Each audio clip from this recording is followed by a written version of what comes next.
So how was your prison stay anyway? Oh yeah, we haven't been on the air for a while. People are probably wondering why. There was an unfortunate incarceration. Just kidding. No, that wasn't it. I actually went on a trip to see my son. So Oh, I a wasn't around. vacation. Yeah, it was kind of a vacation. Now, your son doesn't by chance live in snowy Canada No. or balmy Alaska, does he? Where does your son live? He is down in Orlando, Florida, and it was so hot the whole time I was down there, and I thought, I can't wait to get back to Wisconsin. I always say going to Florida makes me really appreciate Wisconsin. Yes. Yes, it I would does. agree. It's a nice place to visit, but I wouldn't want to live there. And this is our timer, you know, because we are very high tech here. We are. At our Square Bluff remote studio, we are so high tech.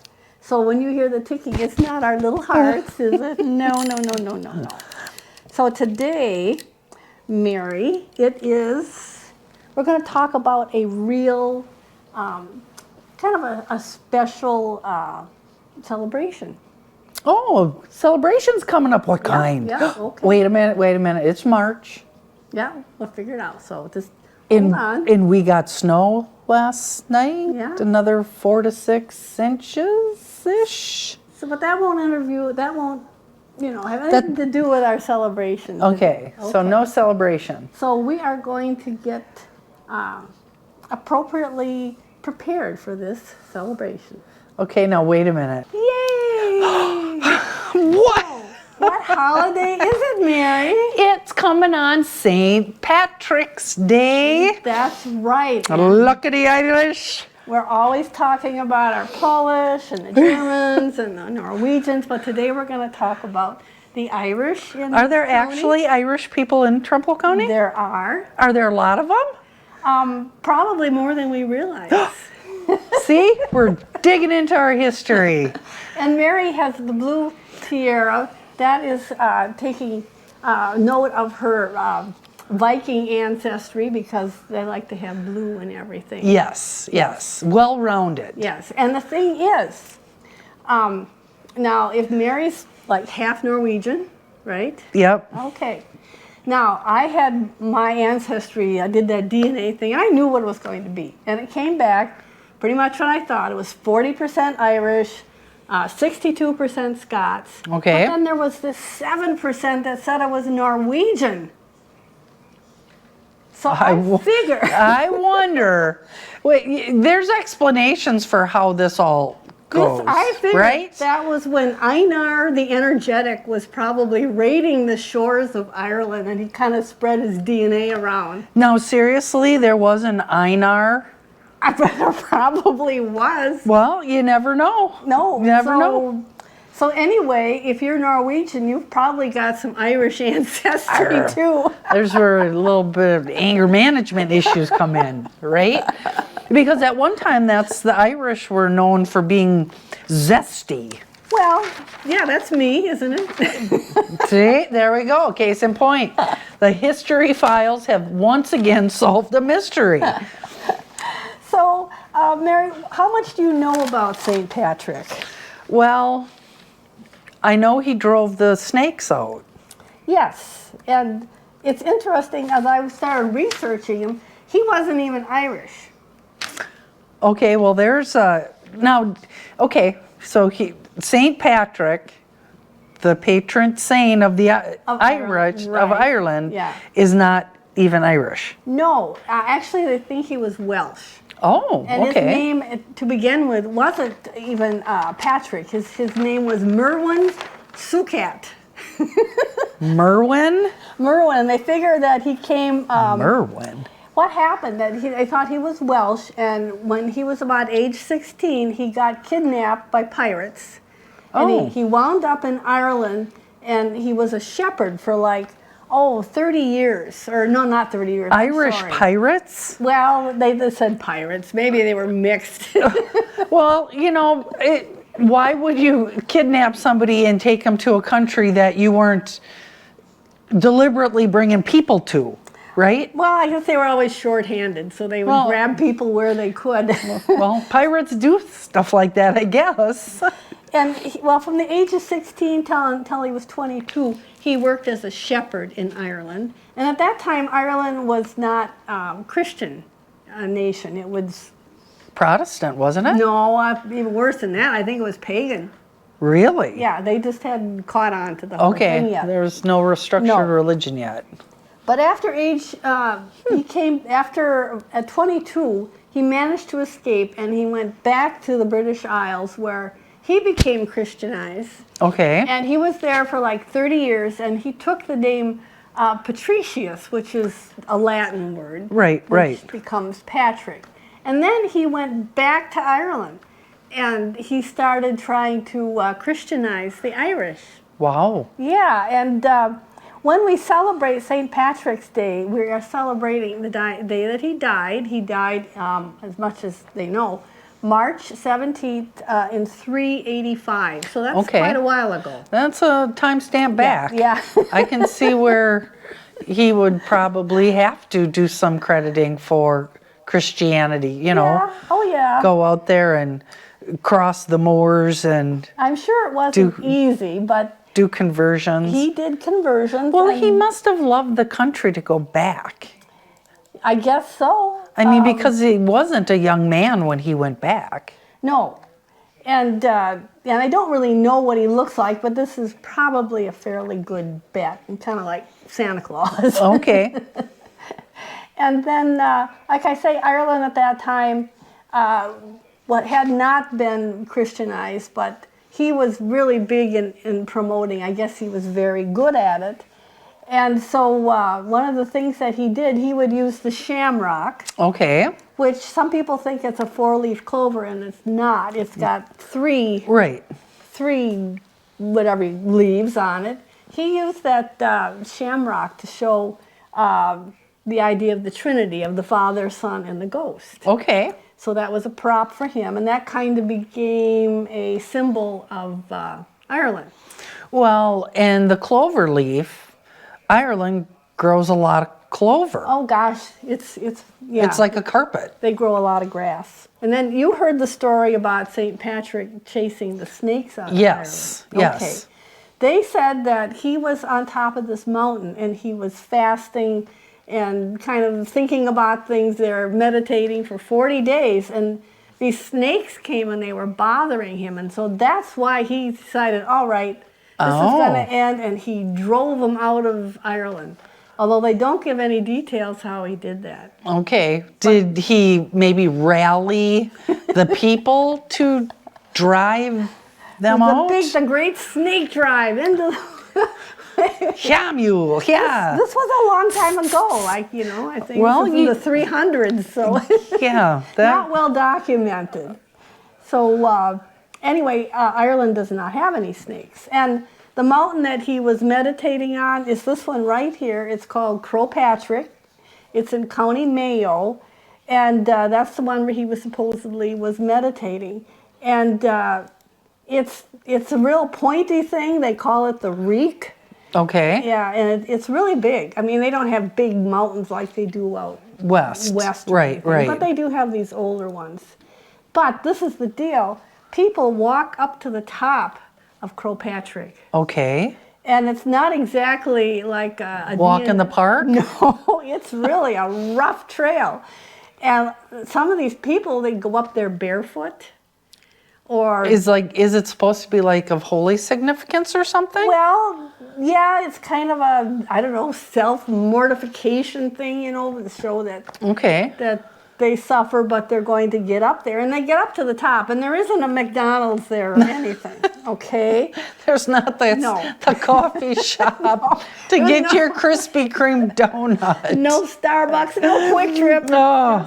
There's a little like chapel up there. Okay. And I think on Easter and maybe special occasions they do have services. Okay. But it's tough. And the thing is that halfway up there the weather might change and And then you're stuck. You're walking in rain, and And a friend of mine in Ireland said every year that they have to get helicopters out there to rescue people that have, you know, broken a leg or something awful. But slipped and fell. they go up there, and it's got to be a terrible steep climb, and it's rocky. And I mean, the path is not exactly like, you know, some beautiful DNR trail out across the swamps.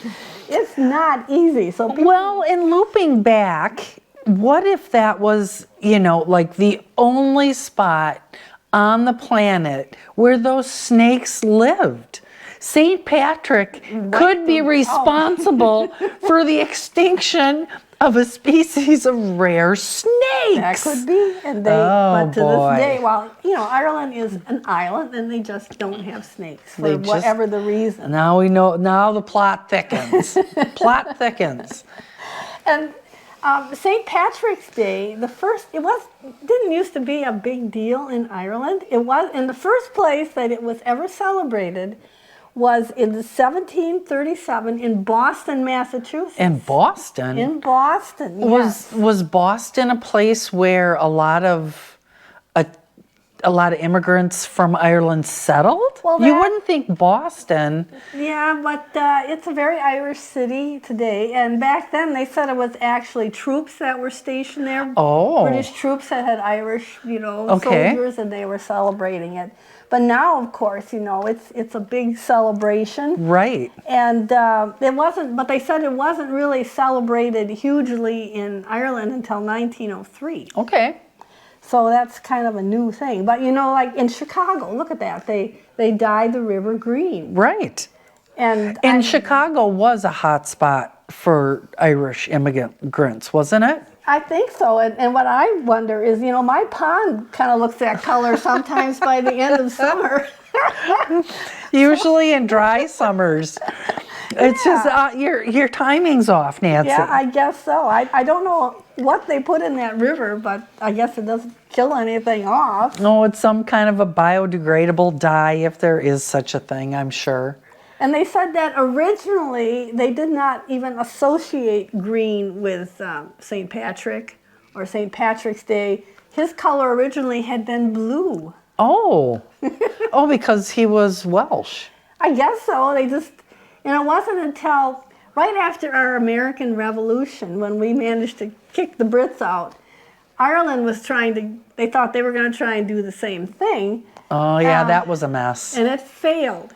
Yes. And after that, men would wear little green ribbons or shamrocks, and that was supposed to show that they were, you know, an Irish nationalist. And right. The British told them, no, you can't do that. And, you know, from about the 1600s on, England controlled Ireland. And it was not a pretty relationship. No, and Ireland at that time was so poor, they said it was like the Haiti of Europe. Oh. Very, very poor. There were some people that had money, but most of the people did not. Right. It was not well, I think the island was mostly owned by a few rich oligarchs, and the peasants were farmers that lived on the properties and worked for the masters. It was not a good situation. No. And people there lived pretty plain lives, and they worked hard, but they never really got any money because mainly they didn't own anything, and they lived in cottages, houses like this, which is made out of rock. Because you know what they have a lot of in Ireland, especially on the West Coast? Rock. And grass, sod roofs. They had the sod roofs. They have a lot of rock. Actually, the good farmland was down in the eastern part around Dublin down there. It looked like it was pretty nice. But the West Coast, beautiful, but it's really rough country. Yeah. A lot of rock and hills, and probably was a real hard place to make a living on. Well, and battered by the oceans. Right. It was just not easy. And so I know the Irish did start adopting the shamrock as their symbol.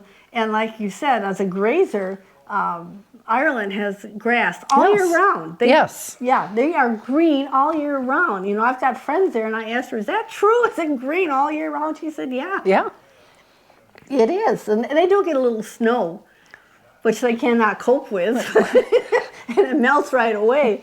But for the most part, it is green. Yes, and it's a beautiful, beautiful country from the satellite. Yeah, and on the ground too. Yes, because it does come through as kind of that emerald green. The Emerald Isle. Yes. Yes, even though it was very, very poor. And not only they Irish have this green thing, the green grass, the green shamrocks, and also they say if you're wearing green, then you are invisible to the leprechauns. Now, what's the deal with the leprechauns? Are they cute, joyful little sprites? Or are they naughty, mischievous? Because I've heard both sides. What do you know about the leprechaun? Well, I asked my friend in Ireland, and she said, oh, they can be nasty at times. Oh, okay. So, yeah. So they're maybe not always out there with their pot of gold, but...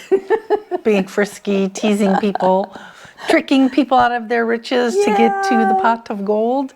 And, Ireland, it was poor to begin with, but something that happened that really helped them was when they brought the potato over from South America. But that also became a slippery slope, did it not? Well, it became like a monocrop. And then in 1845, this blight came. And it wasn't just Ireland, it also was in Europe, but it was especially bad in Ireland because that's what most of the people ate. Yeah, and that's what they were growing. Yep. And then there was the potato famine. And it was a terrible famine, and it lasted for at least 5 years. And before the famine started, there was about 8 million people in Ireland. And after the famine, I think it was down to like 5 million. Oh, wow. So they lost a significant percentage of the population. And it wasn't just starving to death. It was also like the disease that we talked about with Dr. Burt, typhus. Typhus and probably scurvy. Fevers, and yeah. And then a lot of them left. They just got on. A lot of their landowners thought the best way to get rid of these starving people was to give them a voucher to get on a ship and leave. Send them away. And I'm sure the English weren't very gratuitous with any type of subsidy or food shipments. Today, if there's a crisis in the world, they just send some barges, right, with supplies. Yeah, well, the English at that time thought there were too many Irish. And that this was an act of God to get rid of a few of them.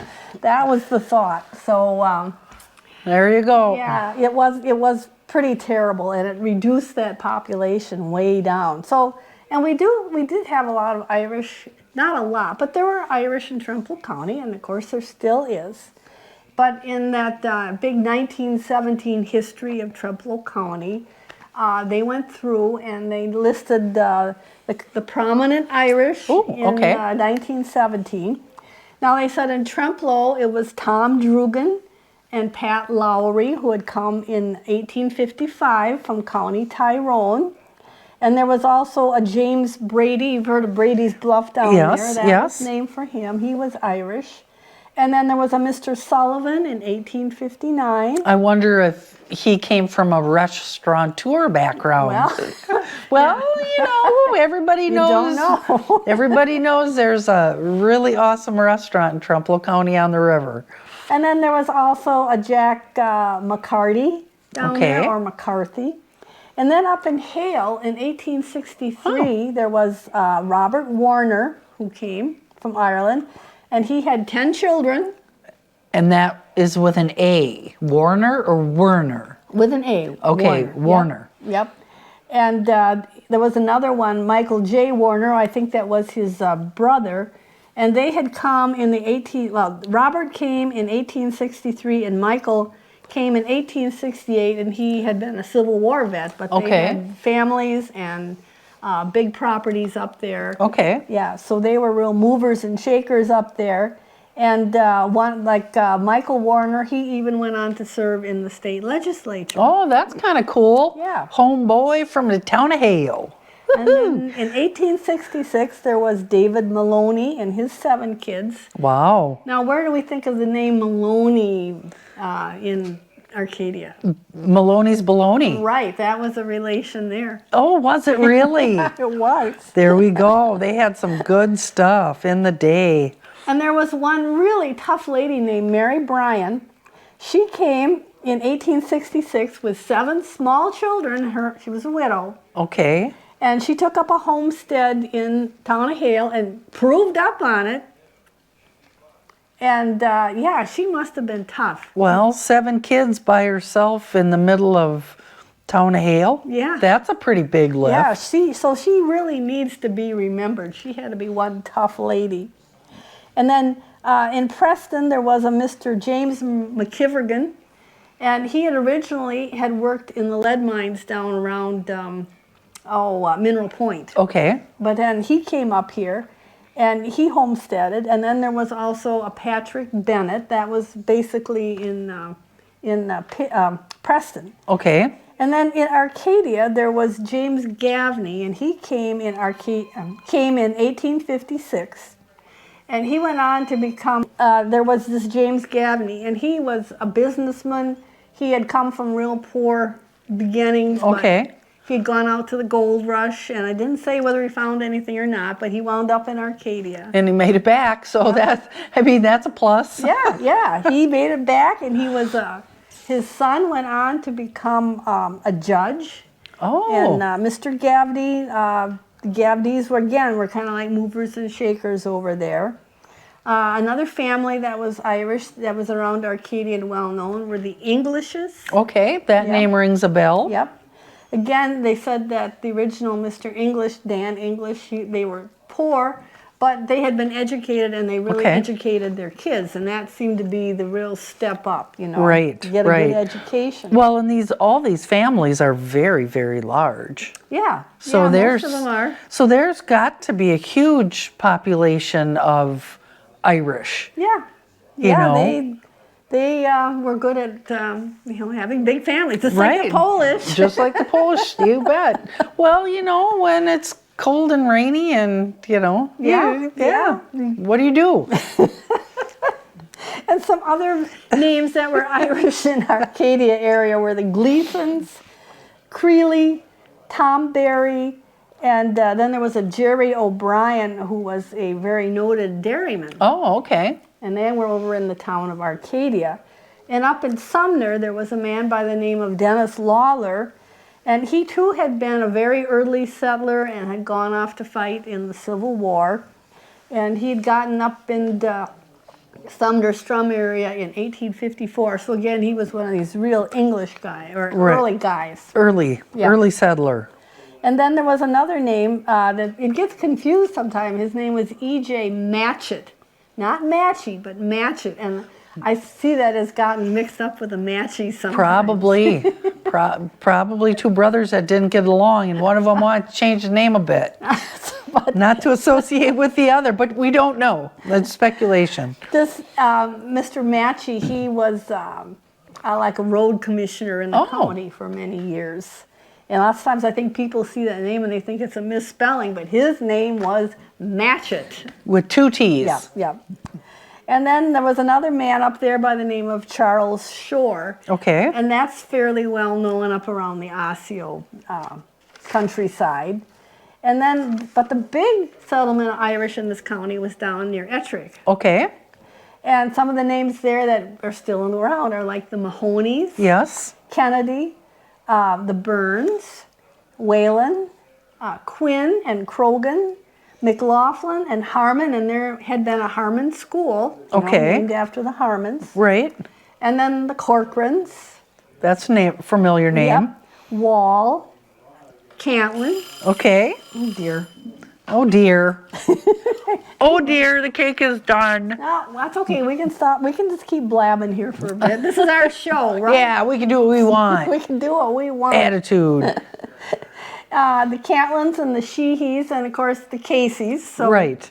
They were down there by Ettrick, and that was the really big Irish settlement because they had the only Irish Catholic church in the county. That's St. Bridget's in Ettrick. And that's a beautiful little church. Yeah. Now, Ireland today is interesting statistic that on the west coast of Ireland, like I said, which is beautiful, you know how many days of rain they average a year? How many? 225. Oh, you better have a happy light in your house. Wow. Where the eastern part only has 150 days. Oh, brother. That would be, you'd have to really, really like rain. Well, I was lucky. I've been to Ireland 5 times, and it just seems like people over there, they don't even hardly notice it anymore. There can be storming out there and rain blowing and everything, and it's like, all right, come on, we're going to go out for a ride now. We're going to go get on the horses, and it's like, really? They don't even hardly notice. Ireland has the oldest working lighthouse that was established in 1172, long time ago. Wow. And it is 87% Catholic. And, but like I say, the West Coast in particular has so much rock. Right. I got to show you some pictures there. Well, so what do you do with the rocks? They made their houses out of them. And you make stone fence lines. And you make walls, yeah, just amazing. And good fences make good neighbors. And there's all different kinds of patterns to these walls as you go around. And they're just incredible, and I always can't imagine The work. the work, and you've got to keep these things up. I mean, you Right. don't make them and just kind of walk away from them. Right. They have to be kept up. But now look at this picture. Those are paddocks. They are. Those are They're not paddocks. very big either, are they? No, they're not. No, this is For all those sheep. And cattle. And cattle, yeah. They were noted for the cattle. And That's crazy. yeah, it was just astounding. And if you look, if you look inside those paddocks, it's real lumpy, and that Yes. means there's more rocks there. But they were able to grow potatoes. Potatoes aren't real choosy, and that was what kept a lot of them alive in Right. the famine. And right now they figure that worldwide there's almost 80 million Irish that live outside of Ireland. Wow. And in the United States alone, there's probably 34 million people that are, related. Predominantly Irish Right. ancestry. Because the famine killed so many of them that it reduced the population by half. And today, it's still, the population never really recovered from the famine. It's about 5 million people. Okay. But they are no longer the Haiti of Europe. They are a banking center, and they're really doing pretty well. They said they are like the 5th most prosperous country in Europe. So Okay. that was good. But here's another one of those walls. Like I said, Incredible. just all different kinds of patterns. So, and, when the first person arrived sometime on this island, because it's an island, Right. let's face it. Yeah. So somebody had to come there, and for them to envision really a giant rock outcropping as a home, But they did a lot of grazing. Oh, right, Yeah, right. Right. That was before the English got in there and kind of took things over. There was a lot of grazing. They raised cattle. They did a lot of dairy. They still do a lot of dairy. And they still do a lot of sheep, and they will barge to the smaller sub-islands where there's grass. They will barge flocks of sheep. Yeah, the sheep are all over the place. Yes, yes. Now this is County Galway, and here you can see that some of these fields are a little larger. But if you would get down close there, and every place you see a little bumper, or that's a rock, it's just not a real easy place to plow up. And this is, my great-grandfather came from County Clare, which was in the west, and was the poorest county in, in Ireland. Boy. But they have, you would love it, Mary, they have the rocks there. They have this place called the Burren, Burren. Okay. And there's no place else like it in the world that has all these rocks. And wow. And if you are interested in geology at all, this is the place that you want to go and look at stuff. Well, I wonder how the island was formed. Well, because I'm not sure how the European plates move around. I'm pretty solid, but the Mid-Atlantic Ridge is growing by like 3 inches a year, and that's pushing like England and Ireland and Europe further away from us. 3 inches, Probably, 3 inches a year. well, they have this rough climate. They have a lot of wind, and there's no barrier islands for Ireland. They just, Right. whack what comes off the Atlantic. And this is something when I was there, I saw a lot on the west, and that was ruins of whole villages where there used to be villages that were just Wiped out, decimated. Everybody left because they either died or they immigrated, and it was just all over the place. But it was very wet. I have never been in a place that was quite that wet. I don't know if you can see here or not, but we're riding in mud. In mud, yeah. And this seemed like the Irish didn't even notice. But most of their towns look like this, very clean. Neat and tidy. Neat and tidy, and not run down or, terribly poor or Well, anything. and it's all very compact. Right, it's an island, a smaller island. This is kind of your idyllic view of a Irish farm and a cottage and everything. And again, you can see there's a lot of rock there, but definitely sheep can deal with that. And they probably even were eating the lichen off of a lot of the rocks because I don't think they're real picky. I guess lichen is very good food when it comes to small ungulates. Now this, my great-grandfather came from a town in County Clare called Anastymon, and this blue building was where it would be my great-great-great-grandfather had some kind of a shop. I guess he was like a carpenter. Now this is how they heat their homes. Yep, sod. It is, they call it turf, and that's all it is they dig it out of these like peat bogs. Yep. And they've got these slanies, they call them, that cut out hunks like a brick. And then they stack them up and they dry them, and then at some point they take them back. But you're really burning dirt. Yeah, well, it's really root mass, compacted root mass. So it's like briquettes. Yeah, and I always wondered if they really put out a lot of heat or not. But maybe it didn't really matter because they didn't have severe cold like we had. Right. It's not like they're fighting 25 below zero. No. Now this is me, and I'm up above Anastymon, this village that my great-grandfather came from, and I think it was raining. Yeah, it looks like it. You've got a hood on. It was wet, and Ireland was full of donkeys. There were donkeys all over the place. Yeah, those are so cute. Well, that was what people used to use. They used to use donkeys. And there had been a law that if you were an Irish Catholic, you were not allowed to have a horse worth more than $15. So why?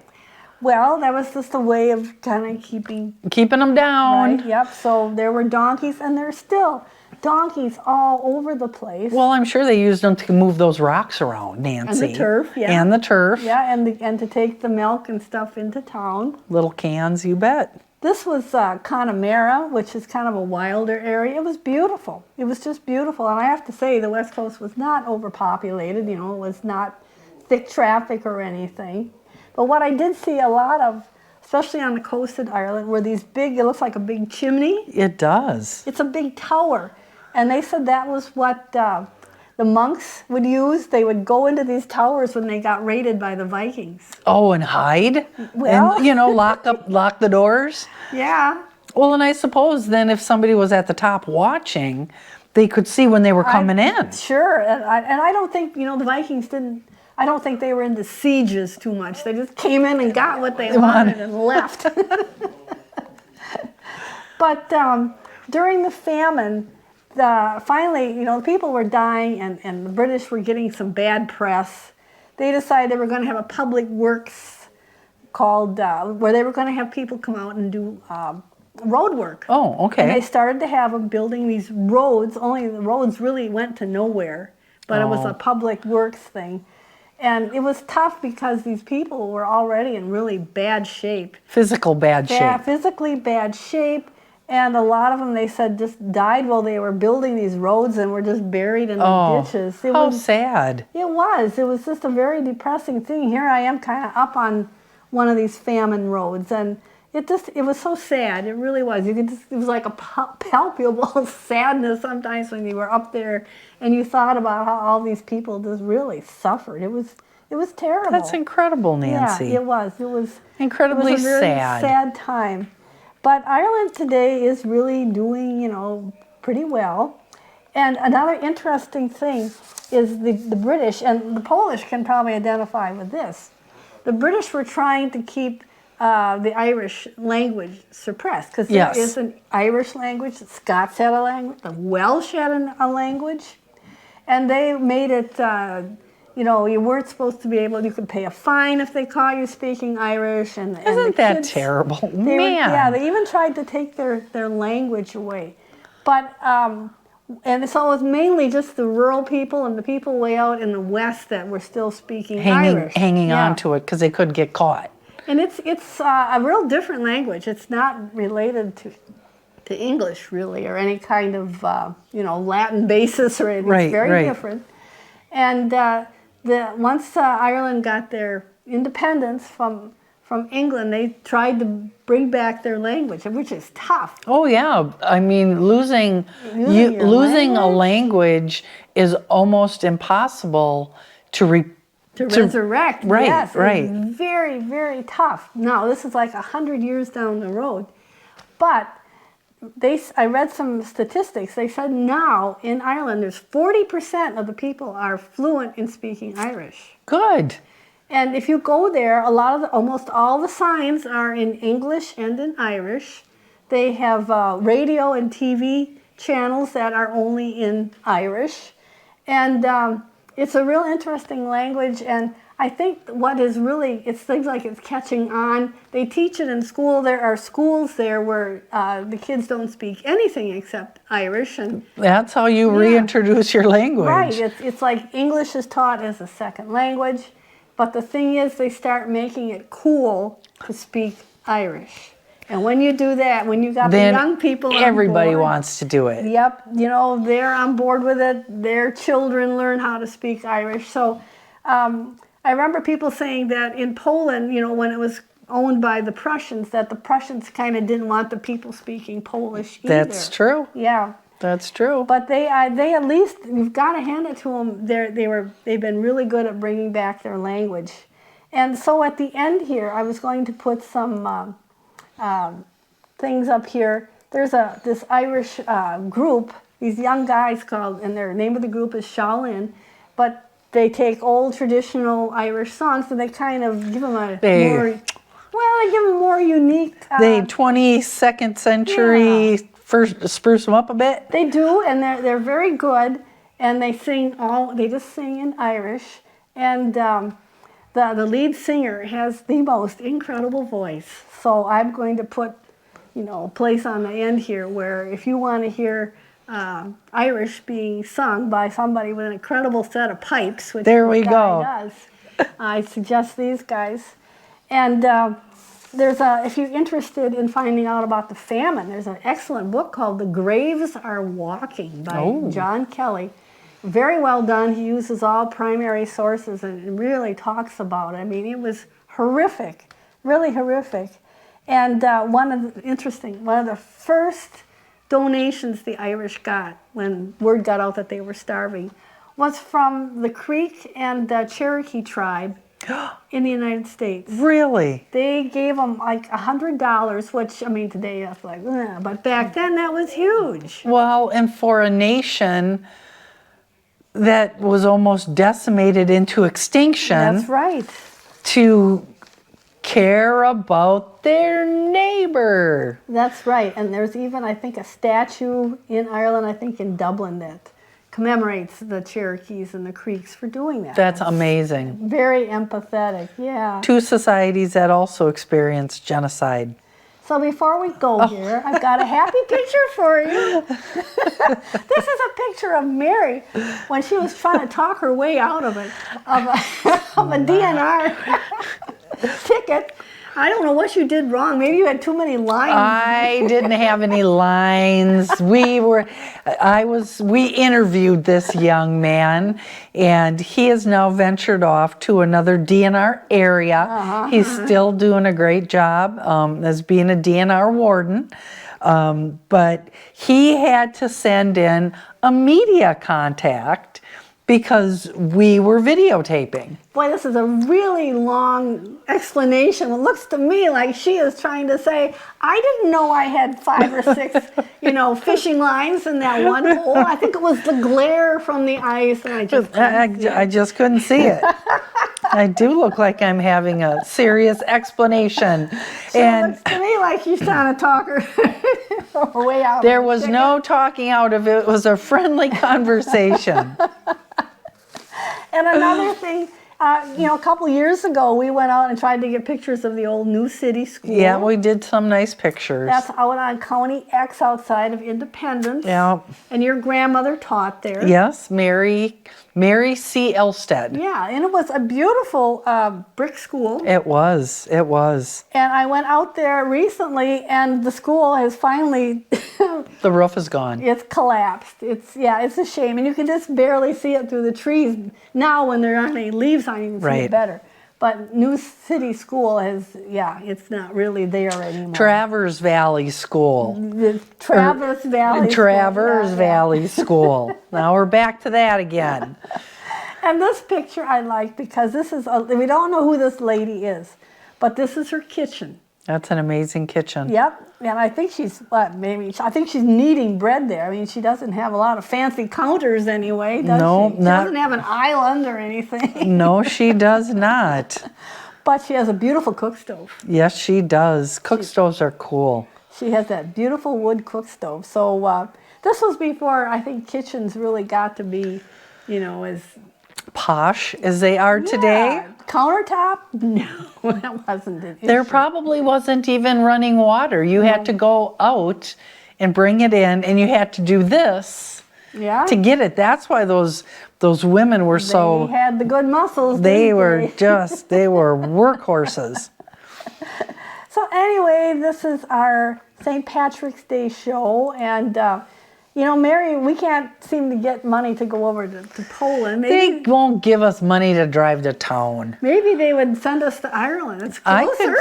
I could do Ireland. She would love it because there's cattle and grazing and lots of grass. She would love it. I would just be in seventh heaven in Ireland. She would be very happy there, and I wonder if the county board gave us some money, they'd probably just give us a one-way ticket.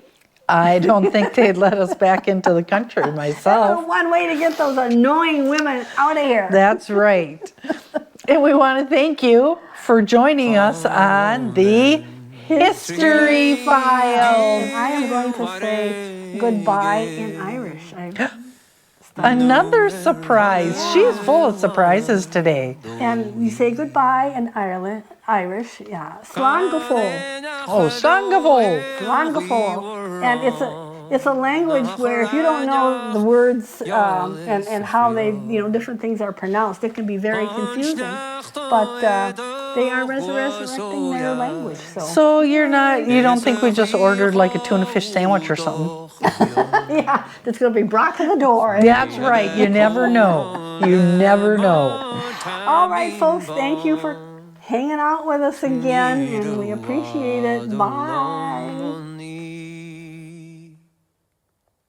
Så det gilles kærde gjennesme Tan hivrene sjanhan Og det gilles kærde gjennes On taksja så villan Na hogen store timme tu Linne hure vra